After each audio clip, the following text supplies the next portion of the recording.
네, 도심 집회는 빙산의 일각입니다. 노동계 파업 소식 사회부 조덕형 기자와 함께 좀 더 알아보겠습니다. 네, 어서 오세요. 자, 현재 예고된 파업만 해도 수십 개라는데 어떤 게 있습니까? 네, 우선 공공 비정규직 노조는 이미 총파업 출정식을 가지고 이미 파업에 들어간 상태입니다. 그리고 학교 급식조리원이나 영양사, 사서 등으로 구성된 전국 학교 비정규직 연대회의는 오는 30일에 총파업에 들어갈 예정이고요. 그리고 방금 리포트로 보신 건설노조는 총파업을 할지 말지를 투표를 진행하고 있습니다. 그리고 마지막으로 화물연대는 지난해 10월부터 파업 중인데 다음 달 7월 1일이죠. 1일부터 더 강력한 집단 행동을 예고하고 있습니다. 자, 그런데 아무래도 핵심은 도심 상경 집회, 특히 서울로 모여서 하는 그런 집회일 텐데 몇 명이나 참석을 합니까? 이게 30일인가요? 예, 6월 30일 금요일, 다음 주 금요일로 예정되어 있는데요. 당초 예상은 10,000명에서 40,000명 정도로 예상했습니다. 하지만 점차 늘어나고 있는 추세고요. 그래서 주최 측인 민노총도 자신들이 얼마나 모일지 아직 잘 모르겠다면서 다음 주 초에 정확한 내용을 공표하기로 했습니다. 그런데 파업을 하는 이유가 뭔지 좀 궁금합니다. 네, 그 민주노총 홈페이지 게시 내용을 보면요. 이른바 사회적 총파업의 명분은 비정규직 철폐와 최저임금 1만 원으로의 인상입니다. 하지만 속내는 한상균 위원장의 옥중 편지를 보면 좀 알 수 있는데요. 그 한상균 위원장은 옥중 편지로 기득권 집단이 코너에 몰려있는 지금이야말로 그 징기스칸의 속도전으로 개혁을 밀어붙이게 적기라면서 문재인 정부가 우려스럽다라고 밝혔습니다. 한마디로 문재인 정부를 좀 길들이겠다는 이런 속내인 것 같습니다. 아, 그렇습니까?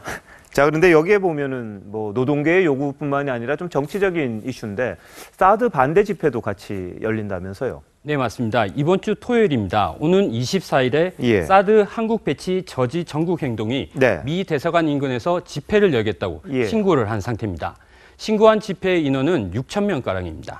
자, 그런데 미국 대사관을 포위하는 형국이다 이런 말이 나오던데 경찰이 이 부분은 허가를 하지 않은 것 같던데요. 예, 집회 자체를 전부 불허한 건 아니고요. 그러니까 세종대로 앞 미 대사관 앞쪽은 허가를 했고, 하지만 대사관 뒤쪽은 그러니까 종로소방서 쪽은 행진을 불허한 상태입니다.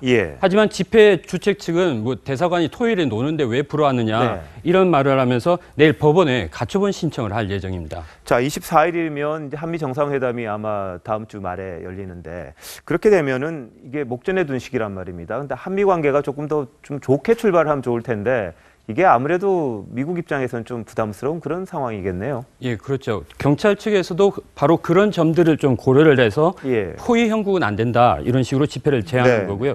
현재로서는 법원이 어떤 판단을 내릴지를 좀 지켜봐야 할 것 같습니다. 자, 그런데 만약에 집회 참가자들이 이렇게 포위를 하면 어떻게 됩니까, 이게?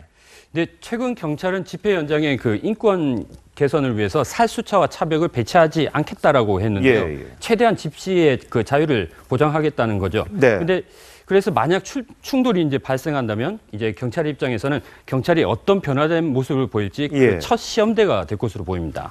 자, 그런데 문재인 대통령 같은 경우에는 노조의 지지를 많이 받았습니다. 그런 상황에서 이제 집회를 하고 또 이렇게 시위를 하는 경우에 너무 또 강하게 제지를 한다든지 그러면 또 논란이 될 수 있을 것 같은데 어떨 것 같습니까? 좀 부담스러운 그런 상황이긴 할 것 같습니다. 네, 앞서 리포트로도 보셨는데 문재인 대통령이 바로 딱 그 부분을 우려하면서 오늘 적어도 1년 정도는 시간을 줘서 지켜봐 달라고 직접 노동계에 양해를 구한 상태입니다. 하지만 노동계로서는 일단 정권 출범 초기에 얻을 수 있는 만큼 최대한 얻어보자는 판단이 깔려 있는 것 같습니다.